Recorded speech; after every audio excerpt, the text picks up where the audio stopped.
जिस तरीके से एनआईए ने अपनी फाइनल चार्जशीट दाखिल की थी 243 पन्नों की, उसमें साफ तौर पे ये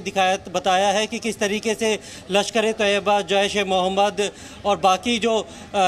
आतंकी संगठन है वो किस तरीके से पाकिस्तान में बैठे हुए हैं और कश्मीर में बैठ के जो पॉलिटिकल पार्टी, जो बैंड जो पॉलिटिकल पार्टी है वो कश्मीर को भारत से अलग करने के लिए पाकिस्तान से फंडिंग ले रहे हैं और उस फंडिंग का इस्तेमाल भारत के जम्मू कश्मीर में जो है आतंकी वारदातों को, आतंकी घटनाओं को अंजाम देने के लिए किया जा रहा था। इसमें बाकायदा सुरक्षा बलों के ऊपर हो रहे हमले हों या फिर जो लोगों को टारगेट किलिंग उस वक्त की गई थी और जो स्टोन पेल्टिंग जो है सुरक्षा बलों पे की जाती थी, इसके लिए बाकायदा ये एकाएक चीज़ें नहीं हुई थी बल्कि पूरी प्लानिंग से उनको इकट्ठा किया जाता था, पैसे दिए जाते थे और सुरक्षा बलों पर पथराव की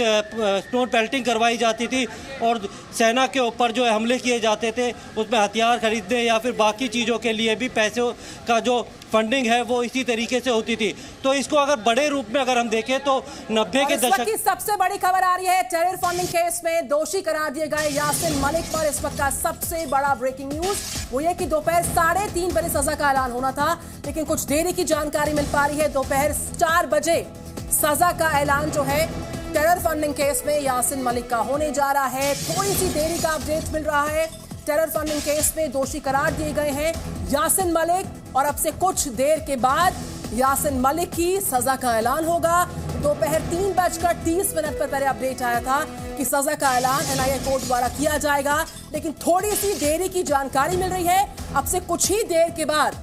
ठीक 4 बजे इस पूरे मामले में यासिन मलिक की सजा का ऐलान हो जाएगा। तो इस वक्त का ब्रेकिंग न्यूज है। बिल्कुल, तो इस वक्त की बड़ी खबर मेरी सहयोगी निधि आपको बता रही है। 4 बजे यासिन मलिक को सजा का ऐलान होगा। टेरर फंडिंग का ये मामला है। मेरे दो सहयोगी इस वक्त आपको स्क्रीन पर दिखाई दे रहे हैं। प्रमोद शर्मा आपको दिखाई दे रहे हैं, साथ ही अरविंद भी हमारे साथ है। प्रमोद, सबसे पहले जल्दी से आपसे जानना चाहेंगे कोर्ट में क्या कुछ हुआ है। पहले 3:30 बजे इस फैसले की बात की जा रही थी, अब ये 4 बजे आएगा। इस देरी की क्या कोई खास वजह है? और अरविंद, हम आपसे ये समझना चाहेंगे कि जब ये अपने आप में जो हम पॉलिटिक्स देख रहे हैं, महबूबा मुफ्ती के जो स्टेटमेंट देख रहे हैं, क्या ये अपने आप में एक बड़ा फैक्ट नहीं कि यासिन मलिक ने खुद जो उसके खिलाफ चार्जेस थे कोर्ट में उन्हें कबूल किया, जिसके बाद हमने देखा कि सजा पर जिरह शुरू हुई। तो पहले प्रमोद शर्मा, उसके बाद अरविंद, जल्दी से। देखिए, बिल्कुल अभी तक जो है यासिन मलिक को कोर्ट रूम के अंदर नहीं ले जाया गया है, क्योंकि जब भी किसी दोषी को सज़ा सुनाई जाती है तो उसको जज के सामने पेश होकर खड़े होना पड़ता है। लिहाजा कई बार अमूमन हमने देखा है कि जो सज़ा सुनाने का वक्त तय होता है वो आगे बढ़ जाता है, क्योंकि ऑर्डर टाइप होने में भी कई बार वक्त लगता है। तो इसी वजह से जो है वो थोड़ा वक्त जो है आगे बढ़ा दिया जाता है और यही एक वजह मानी जा रही है कि जब एक काफ़ी पन्नों का जो ऑर्डर टाइप होता है तो उसको ध्यान में रखते हुए थोड़ा वक्त आगे पीछे हो सकता है। 3:30 बजे उन्हें पेश करके जो है ऑर्डर सुनाने का वक्त तय किया गया था, लेकिन चूंकि लग रहा है कि अभी ऑर्डर पूरी तरीके से टाइप नहीं हुआ है, जिसके बाद अभी सुरक्षा जो पहले बढ़ाई गई थी उसे कम कर दिया गया है और उसके बाद जब यासिन मलिक को यहाँ से लॉकअप से निकाल के कोर्ट रूम में ले जाया जाएगा और उसके बाद जो है जज साहब अपना फैसला सुनाएंगे। ऐसे में जो भी दोषी होता है, जज जब भी फैसला सुनाते हैं उनके सामने ये फैसला सुनाया जाता है। उसकी जो फिजिकल अपीयरेंस वहाँ पर होनी बेहद ज़रूरी होती है, इसीलिए थोड़ा वक्त लग रहा है और 4 बजे के बाद जो है अभी इस फैसले के आने की उम्मीद है। और ये अरविंद, देखिए मीमांसा जी, अभी जो कोर्ट सूत्रों के हिसाब से खबर है उसमें ये कि अभी वक्त लगेगा इस पूरे मामले को लेकर के फैसला आने में और जो जजमेंट होगा उसमें अदालत लिखेगी कि आखिर इस मामले में क्या क्या कुछ जिरह हुई हैं और आखिर आज जो अदालत फैसला दे रही है उसका आधार क्या है। तो अभी फैसला लिखा जा रहा है। यही वजह है कि यासिन मलिक भी अभी तक कोर्ट रूम में नहीं पहुंचा है। नहीं, अरविंद, मेरा जो सवाल है वो ये है, हम जब ये पूरी इंटरनेशनल कॉन्स्पिरेसी इंडिया के अगेंस्ट या फिर जो जम्मू कश्मीर के लीडर्स हैं वो इसमें एक विक्टिम कार्ड खेलने की कोशिश कर रहे हैं, जब यासिन मलिक खुद ही इन चार्जेस को कोर्ट में कबूल कर लेता है तो उसके बाद इस तरह के स्टेटमेंट्स की या ये कहने की कि इंडियन स्टेट ने उसे टारगेट किया है, गुंजाइश ही कहाँ बचती है? ये भी अपने आप में एक बड़ा तथ्य है। देखिए, देखिए बिल्कुल बिल्कुल ये अपने आप में एक तथ्य है, और यहाँ पर एक महत्वपूर्ण बात जिसको लेकर के गौर करना जरूरी है वो ये कि कोर्ट ने जब चार्जेस फ्रेम का जो ऑर्डर दिया था उसमें कहा कि कश्मीर की आज़ादी के नाम पर ये सारा कुछ हुआ। यानी ये जो पूरा अलगाववादी और आतंकवादी गतिविधियों को अंजाम देने के लिए जो एक मैकेनिज्म बनाया गया जिससे कि दुनिया भर में फंड जुटाया जा सके, इसको कश्मीर की आज़ादी के नाम पर ये सारा कुछ किया गया। तो कहीं ना कहीं ये कोर्ट का ऑब्जर्वेशन भी था जिसमें जब इस मामले में आरोप तय हुए थे, और कोर्ट ने अपने आदेश में बाकायदा इस बात को उल्लेखित भी किया। लेकिन एक बात बताइए अरविंद, एक बात बताइए, एक और तो ये कहा जा रहा है कि गुनाह कबूल कर लिए थे यासीन मलिक ने, लेकिन आज जब उसे अदालत में पेश किया गया, जो जज के सामने उसने बात कही वो ये कही कि साबित नहीं हो पाया कि वो हिंसा की घटनाओं में शामिल रहा है। मेरा आपसे सवाल है कि किस तरह के सबूत पेश किए गए यासीन मलिक के खिलाफ, जो चार्जेस उस पर लगाए गए हैं, वो कितने कन्विंसिंग हैं? देखिए वो कन्विंसिंग है, यही वजह है कि चार्जेस फ्रेम होने के बाद यासीन मलिक ने बजाय इसके कि मुकदमे को फेस करता, उसने अपना अपराध स्वीकारना कबूल किया, और यही वजह है कि सीधे इस मामले में सजा पर जिरह हो रही है। और आज जब सजा पर जिरह हो रही थी तब जरूर यासीन मलिक की तरफ से कहा गया कि हिंसा की कोई गतिविधि में वो शामिल नहीं रहा है। एक लंबा वक्त गुजर चुका है जब उसने हथियार उठाना बंद कर दिया है, और ऐसी सूरत में जबकि वो साथ प्राइम मिनिस्टर से मिला है, अगर फिर भी कोर्ट को लगता है कि वो गुनहगार है तो कोर्ट जितना चाहे उसे सजा मुकर्रर कर दे, वो सजा में रियायत की मांग नहीं कर रहा है। तो एक तरफ तो यासीन मलिक ये बात समझते हुए कि उसके ट्रायल की परिणति क्या रहने वाली है, इस बात को समझते हुए पहले ही प्लीड गिल्टी कर रहा है। और आज जो अमाइकस क्यूरी पेश हुए थे उन्होंने भी ये कहा कि ये मामला रिफॉर्मेटिव अप्रोच का है, उसने खुद अपना गुनाह कबूला है, लिहाजा मिनिमम सजा दी जानी चाहिए, सजा में रियायत बरती जानी चाहिए। तो कहीं ना कहीं यासीन मलिक ये समझते हुए कि उसके ट्रायल का हश्र क्या होने वाला है, एनआईए ने जो चार्जशीट फाइल की है, जो केस तैयार किया है, उसमें अगर वो ट्रायल को फेस करता है तो उसका अंजाम क्या होगा, इसको समझते हुए खुद अपना गुनाह कबूलता है और कहता है कि वो मुकदमे का फेस करना नहीं चाहता, और सीधे सजा पर जिरह आज हो जाती है। लेकिन जब सजा पर जिरह के दौरान अपनी बात रखने की बारी आती है तो वो इस बात को दोहराता है कि उसने हथियारों का रास्ता बहुत पहले छोड़ दिया है और पिछले 2.5 दशक से वो सक्रिय राजनीति में है। आज जो यासीन मलिक चेहरा दिखाने की कोशिश कर रहा है, उसका असली चेहरा तो उस दिन दुनिया ने देखा जब उसने भारतीय कोर्ट में जो उस पर चार्जेस लगे उन्हें कबूल कर लिया। और इसके अलावा यहाँ पर जब हम टेरर फंडिंग की बात कर रहे हैं तो दर्शकों को और आसानी से समझाने के लिए हम कैसे आतंकी संगठनों की बात कर रहे हैं, हम बात कर रहे हैं लश्कर तैयबा की, हम बात कर रहे हैं हिजबुल मुजाहिदीन की, हम ये आपको समझाने की कोशिश कर रहे हैं कि जो चार्जेस थे जिन्हें यासीन मलिक ने कबूल किया, आप समझिए इंडियन स्टेट के खिलाफ कितनी बड़ी साजिश, किस तरह से आतंकी संगठनों तक मदद पहुंचाना, ये देश के खिलाफ एक बड़ी साजिश थी। और आतंकी घटनाओं को जिस तरह से स्पॉन्सर करने की, फंड करने की कोशिश की गई है यासीन मलिक द्वारा, उसके बाद बहुत ही गंभीर सवाल उठने थे और उठे हैं। और कोर्ट में यासीन मलिक का खुद का कबूलनामा है। जितेंद्र शर्मा। देखिए अदिति, बिल्कुल सही बात है। जिस तरह से यासीन मलिक ने जम्मू कश्मीर के अंदर टेरर फंडिंग की है और इस तरह से लोगों को भड़काया है, उनके लिए पैसे जुटाए हैं विदेशों से, पाकिस्तान से खास तौर पर, आतंकी संगठनों से खास तौर पर, और सिर्फ इसलिए ताकि जम्मू कश्मीर के अंदर जो लोग हैं, जो युवक हैं, वो लगातार देश विरोधी ताकतों में लगे रहें, उनके खिलाफ वो भड़काऊ भाषण देते रहें, पत्थरबाजी करते रहें, हथियार उठाते रहें। तो इन सब के लिए लगातार JKLF के जो चीफ होने के नाते यासीन मलिक लगातार कोशिश करते रहे हैं और लगातार वो फंडिंग जुटाते रहे हैं। जो NIA ने चार्जशीट फाइल की थी और जो मामला दर्ज किया था, 2017 में मामला दर्ज किया था, और उसके बाद 2019 के अंदर जब जम्मू कश्मीर में छापेमारी की थी, उस दौरान काफ़ी ऐसे सबूत मिले थे जिससे पता चल रहा था कि JKLF के चीफ यासीन मलिक किस तरह से हिजबुल मुजाहिदीन, जो कि पाकिस्तान का आतंकी संगठन है, पाकिस्तान में बैठा हुआ है, लश्कर तैयबा का जो चीफ है हाफिज सईद, और जो दूसरे जो तमाम जो देश विरोधी ताकतों में लगे हुए हैं, उनसे लगातार संपर्क में है। बाकायदा ईमेल के जरिए आदान प्रदान हो रहा है, किस तरह से मदद मांगी जा रही है, किस तरह से फंडिंग के लिए कहा जा रहा है। ना सिर्फ पाकिस्तान बल्कि इसके अलावा दूसरे देशों से भी फंडिंग के लिए भी लगातार वो इन्वॉल्वमेंट उसकी सामने आ रही थी। ये सबूत लगातार NIA ने पेश किए हैं। और इसके अलावा उसमें यह भी पता लगा था कि यासीन मलिक किस तरह से पाकिस्तान के इशारे पर जम्मू कश्मीर को देश से अलग करने के लिए लगातार साजिशें रच रहा है, लगातार कोशिश कर रहा है, लगातार जो वहाँ के जो युवा लोग हैं, बच्चे हैं, उनको पत्थरबाजी के लिए भड़का रहा है, हथियार उठाने के लिए भड़का रहा है। यानी कि सीधे तौर पर कहा जाए तो जम्मू कश्मीर को देश से अलग करने के लिए लगातार आतंकी संगठनों के साथ मिल करके साजिशें रच रहा है। और ये कोई नई बात नहीं थी, क्योंकि मामला 2017 में NIA ने दर्ज जरूर किया था, लेकिन अगर हम इसकी पीछे की जो अगर हम पृष्ठभूमि देखें, अगर पीछे के हालात देखें तो 1993 में ये अलग अलग कैसे फांसी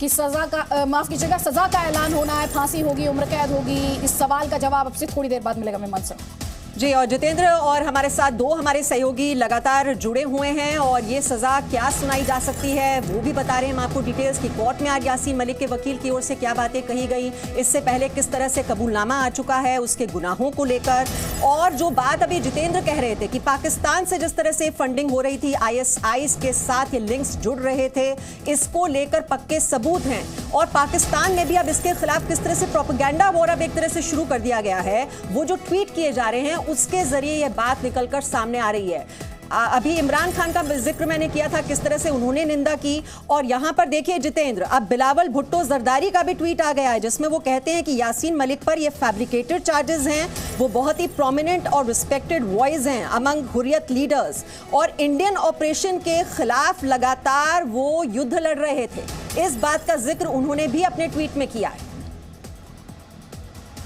मीमांसा, हमें इस बात को समझना होगा कि पाकिस्तान के लिए अगर कोई सबसे बड़ी ताकत था जो इस समय भारत के खिलाफ लड़ रहा था तो वो ये सेपरेटिस्ट लीडर थे, चाहे वो सैयद अली शाह गिलानी हो, चाहे वो JKLF के लीडर यासीन मलिक हो। पाकिस्तान का नुकसान इसमें होना जरूरी है क्योंकि इसी वजह से, क्योंकि पाकिस्तान अगर भारत के खिलाफ किसी तरह का षड्यंत्र रच रहा था और उसमें किसी हद तक कामयाबी पा भी रहा था तो ठीक यासीन मलिक जैसे लोगों की मदद से ही वो इस तरह की हरकतें कर पा रहा था, क्योंकि पाकिस्तान के इशारे पर ये जो अलगाववादी हैं जो लगातार देश तोड़ने की साजिश रच रहे थे, लगातार जम्मू कश्मीर के लोगों को भड़का रहे थे, लगातार पाकिस्तान में ISI और जो दूसरे आतंकी संगठन हैं उनके इशारों पर, उनके पैसों के बल पर लगातार जम्मू कश्मीर में बैठ करके वहां पर आतंकी फौज तैयार कर रहे थे, उनको हथियार मुहैया करा रहे थे, वहां के जो लड़के थे उनको भारत के खिलाफ भड़का रहे थे और वो बार बार इस तरह की कोशिश कर रहे थे बताने की कि जम्मू कश्मीर भारत का हिस्सा नहीं है, पाकिस्तान का हिस्सा है या फिर अलग है। लेकिन ये उनकी गलतफहमी थी और आज जिस तरह से यासीन मलिक को दोषी साबित करने के बाद आज इसके ऊपर फैसला होना है कि उनसे फांसी की सजा सुनाई जाएगी या उम्र कैद की सजा सुनाई जाएगी। उसी दौरान जिस तरह से पाकिस्तान लगातार उसके समर्थन में ट्वीट कर रहा है, इससे पता लगता है कि किस तरह से ये अलगाववादी पाकिस्तान से मिले हुए थे। दर्शकों का ध्यान इस तरफ लाना चाहते हैं कि ये फैसला कोर्ट में आ रहा है, बाकायदा ट्रायल हुआ है, खुद गिल्टी प्लीड किया है यासीन मलिक ने। ये वो तथ्य हैं जिनसे दुनिया मुंह नहीं मोड़ सकती है। और अरविंद, यहां पर जब हम बात करें सिर्फ एक टेरर फंडिंग का मामला नहीं, एक तरफ ये जो टेररिस्ट ऑर्गेनाइजेशन है उनके लिए पैसा मुहैया कराना, उन तक हर संभव मदद पहुंचाना, और दूसरी तरफ ये भी कहा गया कि किस तरह घाटी में अशांति फैलाई जाए, सिक्योरिटी फोर्सेस पर पथराव कराया जाए, स्कूल्स जो हैं उनको सिस्टमैटिकली उनमें आग लगाई गई, पब्लिक प्रॉपर्टी को नुकसान पहुंचाया गया और जाहिर तौर पर इंडियन स्टेट के खिलाफ एक वॉर, एक युद्ध छेड़ने जैसे संगीन आरोप जिन्हें कबूला है खुद यासीन मलिक ने कोर्ट में। बिल्कुल, और महत्वपूर्ण बात यह है कि जिस बात का जिक्र जितेंद्र और प्रमोद मेरे साथी कर रहे थे, उनको साबित करने के लिए, उन दलीलों को साबित करने के लिए एनआईए ने बाकायदा सबूतों का भी हवाला दिया है। हमारे पास उस जजमेंट की कॉपी है जिसमें जब ट्रायल कोर्ट ने दोषी करार दिया तो आखिर किस फाइंडिंग्स के आधार पर, किन दलीलों के आधार पर यह माना कि वाकई यासीन मलिक गुनहगार है। उसमें जब हम इसको जजमेंट को पढ़ते हैं तो उसमें साफ जिक्र आता है कि किस तरीके से यासीन मलिक के जब घर की तलाशी ली जाती है तो उसके घर से हिजबुल मुजाहिदीन के जो लेटर का जो हेड है उसका एक लेटर मिलता है। उसके जब ईमेल को खंगाला जाता है तो उससे पता चलता है कि किस तरीके से जो पाकिस्तान में बैठी जो एजेंसियां हैं, उनके जो आतंकवादी संगठन है, उनके साथ उसका किस तरीके का संपर्क रहा है। कश्मीर के संघर्ष के नाम पर कैसे एक मैकेनिज्म बनाया गया जिसके जरिए दुनिया भर से फंड जुटाया जा सके अलगाववादी ताकतों को मजबूत करने के लिए। और वो भी सबूत है जिनसे बात साबित हो सके कि आखिर किस तरीके से जम्मू कश्मीर में लोकतंत्र विरोधी एक मुहिम को चलाया गया और कैसे वहां पर जगह जगह प्रोटेस्ट और प्रदर्शन को अंजाम देने की एक रूपरेखा तय की गई। तो ये तमाम सबूत, चाहे वो ईमेल की शक्ल में हो, चाहे वो घर से मिले दस्तावेज हो, चाहे वो लेटर हेड हो, इन तमाम सबूतों का हवाला एनआईए की तरफ से दिया गया है जिससे साबित हो सके कि किस तरीके से यासीन मलिक पाकिस्तान में बैठे आकाओं के इशारे पर हिंदुस्तान में और खासतौर से कश्मीर में जो अलगाववादी ताकतें थी उनको मजबूत कर रहा था। तो अपने दर्शकों को बता देते हैं, अब करीब 6 मिनट का वक्त बाकी है। टेरर फंडिंग केस जिसमें यासीन मलिक, आप जानते हैं, उसने खुद ही अपने खिलाफ जो चार्जेस थे उन्हें कबूल किया, उस पर यह बड़ा फैसला आना है। पहले 3:30 बजे का वक्त तय किया गया था। और आपको बता दें अब 4 बजे ये फैसला आएगा। करीब 6 मिनट का वक्त बाकी है। एनआईए की तरफ से फांसी की सजा की मांग की गई है यासीन मलिक के लिए। वहीं यासीन मलिक के बचाव में उनके वकील ये कह रहे हैं कि लाइफ इम्प्रिजनमेंट उसे दी जाए। मेरे कई सहयोगी इस वक्त हमारे साथ हैं। प्रमोद शर्मा, सबसे पहले कोर्ट से आपके पास क्या अपडेट है, जल्दी से बताइए हमारे दर्शकों को। जी बिल्कुल, सबकी निगाहें जो है अभी अदालत पे ही टिकी हुई है कि कब यासीन मलिक को लॉकअप से निकाल के कोर्ट रूम में ले जाया जाएगा और जज साहब जो है सज़ा का ऐलान करेंगे। सबकी दिलचस्पी यह है कि यासीन मलिक को फांसी की सज़ा जाती है या फिर कम से कम जो है उम्र कैद की सज़ा दी जाती है, क्योंकि जिस तरीके से आरोप जो यासीन मलिक पे लगे थे और जो दोष उसके ऊपर साबित भी हुए हैं, उसने प्लीड गिल्टी किया है, वो कम से कम फांसी की सज़ा के लायक थे। तो एनआईए ने भी फांसी की सज़ा की मांग करी है, लेकिन सिर्फ एक विक्टिम के तौर पर जो यासीन मलिक है उसने बोला है कि अब वो हथियार छोड़ चुका था और वो बिल्कुल सामान्य जीवन जी रहा था, सरकारों के साथ काम कर रहा था और जो आरोप लगे उस पर कहीं पे भी कोई निराधार है। तो ऐसे में जो उनकी तरफ से वकील थे उनका कहना है कि उम्र कैद की सज़ा, क्योंकि कम से कम उम्र कैद की सज़ा इन मामलों में हो सकती है। तो अब ये देखना होगा कि अपने दर्शकों को बता देते हैं अब करीब 4 मिनट का वक्त बाकी है जब यासीन मलिक को लेकर सजा का ऐलान होगा। यासीन मलिक जिसने खुद अपने जो उस पर चार्जेस लगे थे वो कबूल कर लिए थे और उसके बाद जिरा हुई कि उसका क्वांटम ऑफ पनिशमेंट यानी क्या सजा यासीन मलिक को दी जानी चाहिए। बार बार हम आपसे ये कह रहे हैं कि कुछ ऐसे तथ्य हैं, एक तरफ प्रोपेगेंडा चलाया जा रहा है यासीन मलिक को लेकर, वो सीमा पार से भी चलाया जा रहा है और सियासत देश के भीतर बैठकर भी यासीन मलिक को, खासतौर पर महबूबा मुफ्ती जैसे जम्मू कश्मीर के नेता जो खुद एक संवैधानिक पोस्ट होल्ड कर चुकी हैं, जम्मू कश्मीर की मुख्यमंत्री रह चुकी हैं, वो खुद एक प्रोपेगेंडा फैलाने की, चलाने की यहां पर कोशिश कर रही हैं जब वो ये कहती हैं कि भारत सरकार दमनकारी नीति अपना रही है, जबकि तथ्य ये है कि यासीन मलिक खुद कोर्ट में अपने जुर्म को कबूल कर चुका है और अब क्वांटम ऑफ पनिशमेंट का ऐलान होना है। अरविंद हमारे साथ हैं। अरविंद, एक बार फिर से हमारे दर्शकों को बताइए, जब एनआईए फांसी की सजा की मांग करती है तो यूएपीए के वो कौन कौन से सेक्शंस हैं जिनके तहत इस तरह की सजा का प्रावधान है? देखिए, जो सेक्शन जिनके तहत कोर्ट ने दोषी करार दिया है उसमें सेक्शन 13 यूएपीए का, section 15, section 17, section 18, section 20, section 38 और सेक्शन 39 और इसके अलावा 120B, 121 और 121A इनके तहत कोर्ट ने दोषी करार दिया है। इसमें सेक्शन 121 और सेक्शन 15 के तहत जो सजा है उसमें फांसी तक की सजा हो सकती है। सेक्शन 15 में उस क्राइम की डेफिनेशन है और सेक्शन 16 में पनिशमेंट का जिक्र है कि आखिर कितनी सजा हो सकती है। यहाँ पर एनआईए का ये ने जो आज आर्गुमेंट किया है उसमें उन्होंने अपने आरोप और कोर्ट का जो ऑर्डर था जिसमें कोर्ट ने आरोप तय किए थे उन दोनों को रखा और फिर बताया कि किन किन सेक्शन के तहत वो दोषी करार दिया गया है। तो ये जो ट्रायल कोर्ट का जो ऑर्डर था, जो चार्जेस फ्रेम का आया था, वो भी आज गौर करने लायक है, क्योंकि आज वही जज फैसला देने वाले हैं। उन्होंने ये बात को माना था जब आरोप तय किए गए थे कि यासीन मलिक ने एक ऐसा मैकेनिज्म बनाया था, अगर कोर्ट के शब्दों में बोलूं कि यासीन मलिक ने एक ऐसा मैकेनिज्म तैयार किया था जिसके जरिए कश्मीर की आज़ादी के नाम पर कश्मीर में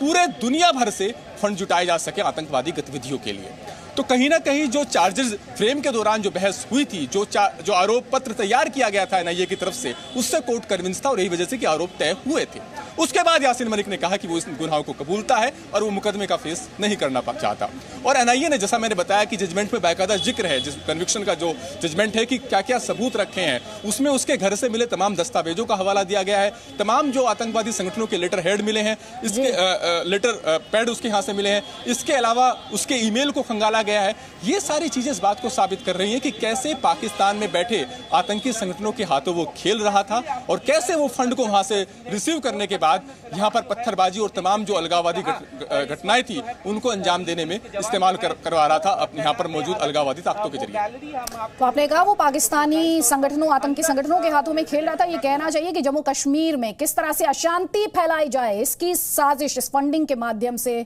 जिस फंडिंग के आरोप लगे और चार्जेस प्रूव हुए यासीन मलिक के खिलाफ, एक्चुअली उस फंडिंग का इस्तेमाल इंडियन स्टेट के खिलाफ आतंक को स्पॉन्सर करने के लिए किया जा रहा था। और इसीलिए हम बार बार ये कह रहे हैं बहुत संगीन चार्जेस हैं, इस पर नेता भले ही पेटी पॉलिटिक्स कर रहे हों, लेकिन जब राष्ट्र की सुरक्षा की बात होती है तब इस तरह के केसेस में पॉलिटिक्स नहीं होनी चाहिए। प्रमोद मेरे सहयोगी लगातार हमारे साथ हैं। प्रमोद,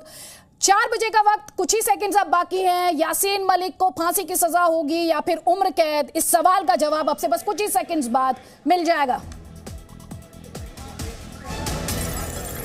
देखिए, अभी थोड़ा वक्त का इंतज़ार और करना होगा, क्योंकि जिस तरीके की गहमा गहमी शुरुआत होती है जब किसी भी इस तरीके के दोषी और हाई प्रोफाइल कैदी को लेके कोर्ट रूम में जाया जाता है, लेकिन फिलहाल जो है अभी सिक्योरिटी तो लग रहा है थोड़ा वक्त टेक्निकल और लग खामी के जाएगा। चलते हमारा आवाज में क्लैरिटी नहीं है, वापस उनका रुख करेंगे, लेकिन आपको बता देते हैं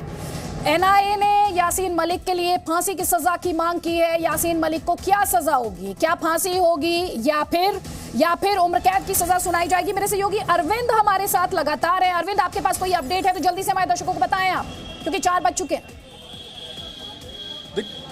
देखिए, अभी सुनवाई जो है वो मतलब जो फैसले का जो वक्त है वो हो चुका है, लेकिन अभी तक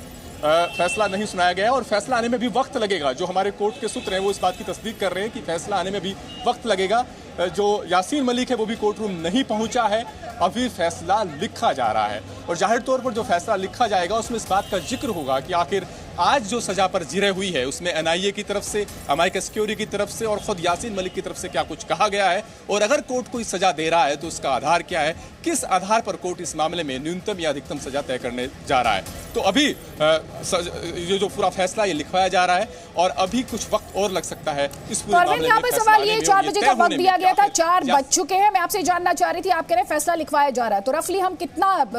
जाहिर तौर पर स्पेकुलेशन में नहीं जाना चाहते एक जिम्मेदार मंच होने के नाते, लेकिन अगर यूजुअल प्रैक्टिस की बात की जाए तो कितना वक्त, कोई एक रफ एस्टिमेट आपके पास होगा क्या? देखिए, सही तो नहीं बताया जा सकता कि कितना वक्त अभी लगेगा, लेकिन जब सजा पर फैसला आएगा उस वक्त यासीन मलिक की पेशी सुनिश्चित होगी कोर्ट के अंदर, और यासीन मलिक अभी लॉकअप रूम में ही है, उसे अभी कोर्ट रूम में नहीं ले जाया गया है। तो मुझे लगता है कि अभी कम से कम 10 से 12 मिनट का वक्त तो कम से कम लगेगा फैसला आने में। हालांकि इससे ज्यादा वक्त भी लग सकता है, क्योंकि यासीन मलिक अभी लॉकअप रूम में ही है, उसे कोर्ट रूम में नहीं ले जाया गया है। जब वो कोर्ट रूम के अंदर जाएगा उसके बाद कोर्ट जब ये सुनिश्चित करेगा कि वो वहां पर है, उसके बाद अदालत फैसला पढ़ेगी। हालांकि ये देखना अहम होगा कि क्या सिर्फ सजा पर ही कोर्ट फैसला देता है या कोई ऑपरेटिव पार्ट में वो फाइंडिंग्स का भी जिक्र करता है कोर्ट, कि आखिर किस आधार पर कोर्ट इस निष्कर्ष पर पहुंचा है। आमतौर पर कोर्ट जो फैसला पढ़ता है उसमें सजा तो बताता ही है, सजा के निष्कर्ष के जो मुख्य बिंदु हैं उनको भी फैसले में पढ़ दिया जाता है। तो अगर ऐसी सूरत होती है तो फैसला आने में थोड़ा सा वक्त लग सकता है। हालांकि एनआईए का कोर्ट है, इन कैमरा प्रोसीडिंग्स हुई है, लिहाजा केस से जुड़े वकीलों के अलावा और इस मामले से जुड़े जांच अधिकारियों के अलावा किसी को कोर्ट रूम में जाने की इजाजत नहीं है। लेकिन इतना तय मानिए कि जो कोर्ट सूत्रों के हवाले से हमारे पास खबर है वो ये कि अभी फैसला नहीं पढ़ा जा रहा है, अभी फैसला लिखवाया जा रहा है और अभी यासीन मलिक भी कोर्ट रूम में नहीं पहुंचा। अरविंद, आप रहिए हमारे साथ। वैसे योगी जितेंद्र शर्मा भी लगातार हमारे साथ हैं। जितेंद्र शर्मा, अगर इस पूरे केस की हिस्ट्री की बात की जाए, 30 मई 2017 को ये केस दर्ज किया गया था और उसके बाद 2018 में चार्जशीट फाइल की गई। इस केस के पूरे बैकग्राउंड की अगर बात की जाए हमारे दर्शकों की अंडरस्टैंडिंग के लिए आप बताएं, क्योंकि अभी सजा पर फैसला आने में, जैसा कि अरविंद भी कह रहे हैं, करीब 10 मिनट का वक्त बाकी है। ये पूरे प्रोसीडिंग्स की शुरुआत कहां से हुई? देखिए, मिनिस्ट्री ऑफ होम अफेयर्स यानी कि जो देश का जो गृह मंत्रालय है उसने एनआईए को इस मामले की जानकारी दी थी कि किस तरह से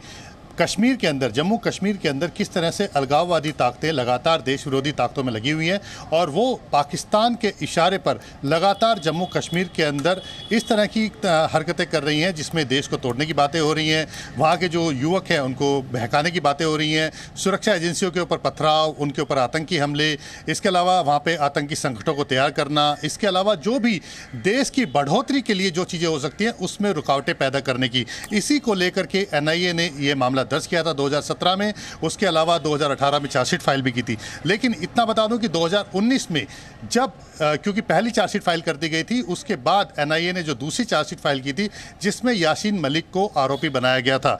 जब यासीन मलिक के घर की तलाशी ली गई थी 2019 में, उस दौरान एनआईए को काफ़ी अहम सबूत मिले थे। जो अहम सबूत थे वो ये थे कि किस तरह से यासीन मलिक लगातार पाकिस्तान के अंदर जो बैठे हुए आतंकी संगठन है जिसमें हिजबुल मुजाहिदीन है और लश्कर तोयबा है, उनके साथ किस तरह से लगातार उसका ईमेल के ऊपर लगातार उसकी बातचीत हो रही है, लेटर्स जो लिखे जा रहे थे जिसमें फंडिंग की बात हो रही थी वो लगातार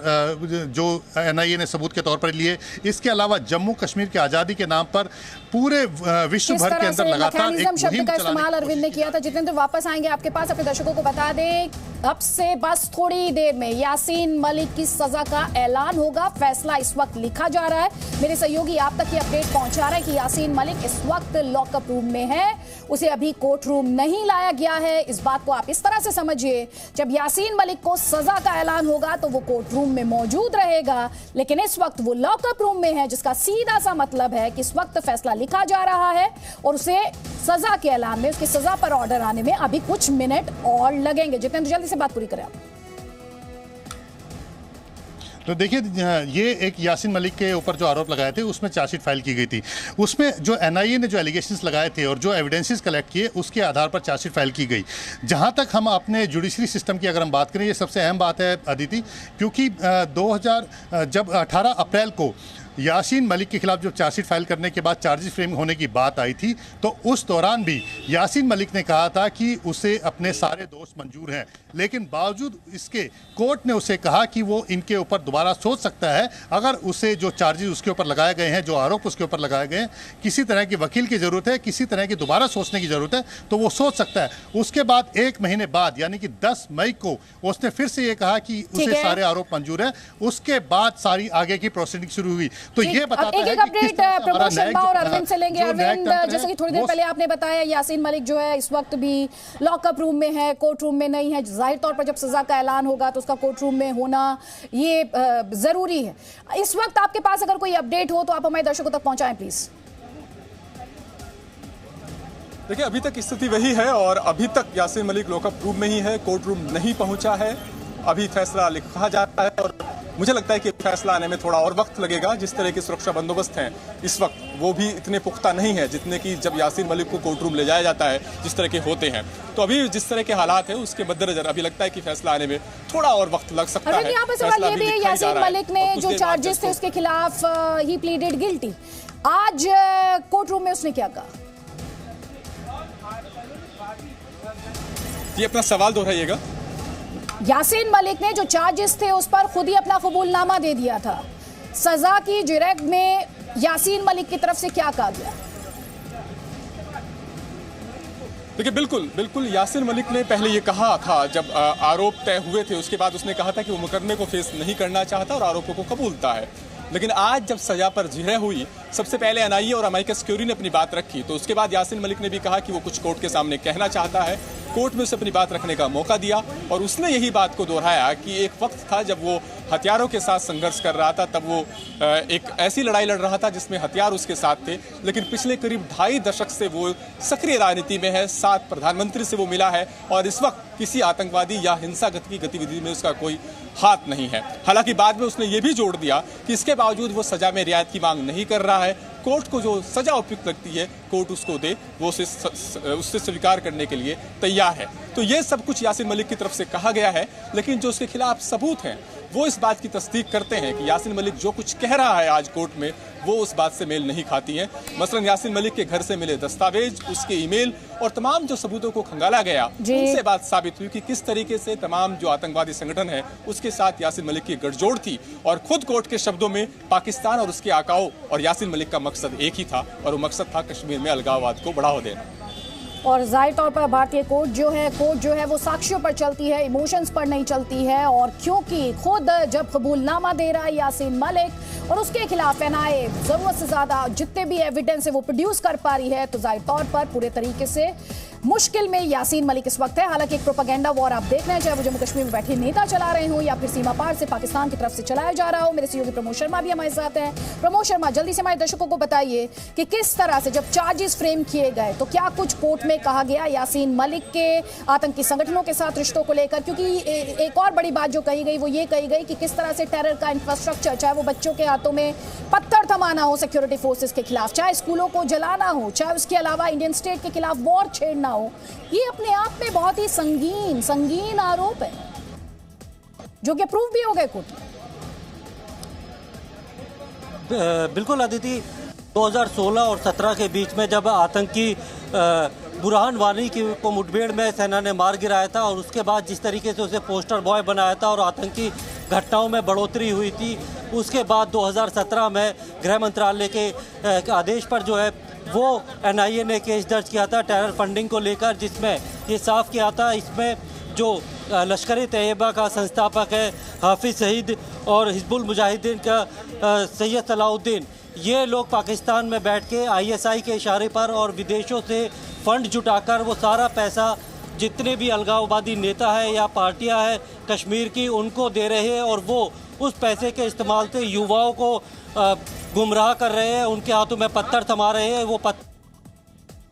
उनसे हथियारों के बल पे सेना के ऊपर हमले किए जा रहे हैं। तो एक तरह से पूरी तरीके से वॉर अगेंस्ट स्टेट था और पूरी क्रिमिनल कॉन्स्पिरेसी यानी 120B और UAPA की अलग अलग धाराओं के तहत जो चार्जशीट फाइल की गई थी, जिसमें से चार्जेस जो है करीब 19 लोगों के खिलाफ चार्जशीट फाइल की गई थी, जिसमें से 3 लोगों को कोर्ट ने डिस्चार्ज कर दिया था, 16 लोगों के खिलाफ जो है वो चार्जेस फ्रेम होने थे। उसमें से प्लीड गिल्टी यासीन मलिक ने कर ली थी और अपने ऊपर लगे सारे तमाम आरोपों को स्वीकार लिया था, जिसके बाद सीधे तौर पे बिना ट्रायल चलाए अब उसको दोषी करार दिया गया और अब सज़ा पर फैसला सुनाया जाएगा। इसके अलावा जितने भी बाकी जो लोग थे, सिर्फ अगर हम बात करें हाफिज़ सईद और सैयद सलाउद्दीन, इन दोनों को अदालत ने भगोड़ा घोषित कर दिया है चूँकि ये दोनों पाकिस्तान में। इसके अलावा बाकी जितने भी आरोपी थे उन सबको जो है वो देश की अलग अलग जेलों में बंद है और उन सबको ट्रायल फेस करना होगा। और चूँकि प्लीड गिल्टी जो है हाफिज़ सईद माफ़ कीजिए यासीन मलिक ने कर ली थी, तो इसकी सज़ा का पे जो है फैसला आज आ जाएगा, लेकिन बाकी लोगों को पूरा ट्रायल फेस करना पड़ेगा। लेकिन इन सबके ऊपर जो है सबूत जल्दी से एक अपडेट लेंगे अरविंद से। अरविंद, आपके पास कोई अपडेट इस वक्त, क्योंकि आप बता रहे थे फैसला लिखा जा रहा है यासीन मलिक को लेकर, अपडेट क्या इस वक्त भी वो लॉकअप रूम में या फिर उसे अब कोर्ट रूम ले जाया जा रहा है?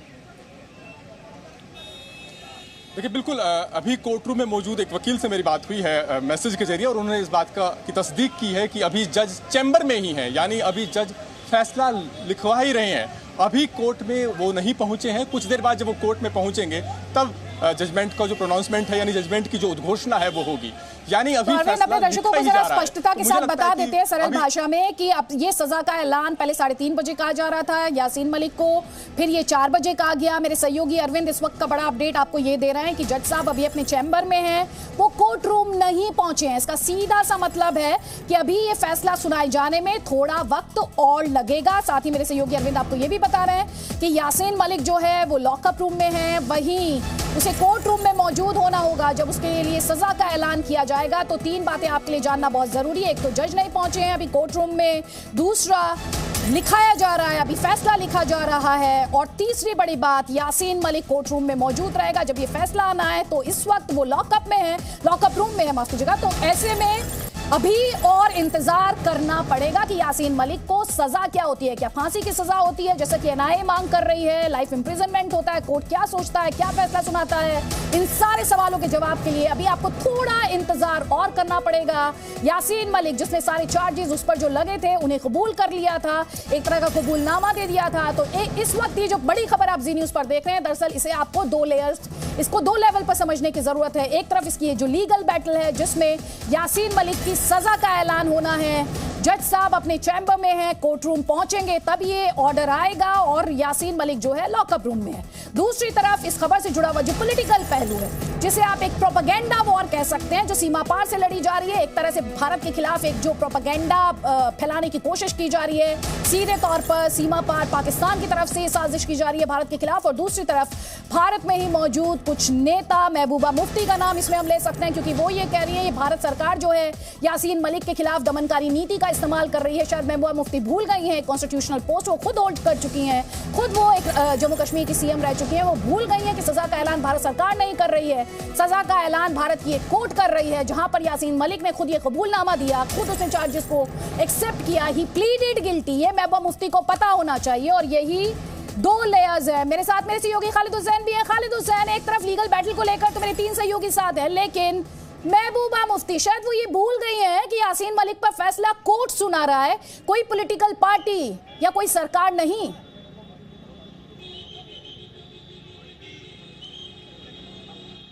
बिल्कुल, देखिए महबूबा मुफ्ती ने आज कुलगाम में ये बयान दिया है और जहां वो एक रैली को संबोधित कर रही थी, वहाँ उन्होंने बताया कि इस तरह की जो फैसले हैं फांसी या उम्र कैद पहले भी कश्मीर में हुई है और इससे हालात और ख़राब हुए हैं। हालांकि उन्होंने यासीन मलिक का नाम नहीं लिया, लेकिन इशारा वही था कि अगर फिर से कोई ऐसी सज़ा सुनाई जाती है तो कश्मीर में जो है हालात बिगड़ सकते हैं, ये उन्होंने वहाँ पर बताया। Presenting B News app available on Google Play and App Store. Download it now.